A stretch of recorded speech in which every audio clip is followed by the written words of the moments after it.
Jeg vil vise i den her video, hvordan man indstiller sin tid på sin varmepumpe.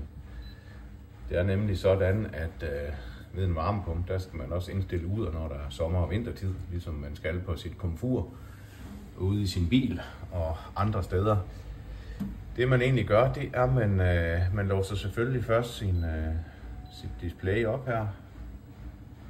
Det vil sige, at der er ikke nogen afbildet en lås heroppe. Så trykker man derefter på knappen menu i venstre hjørne.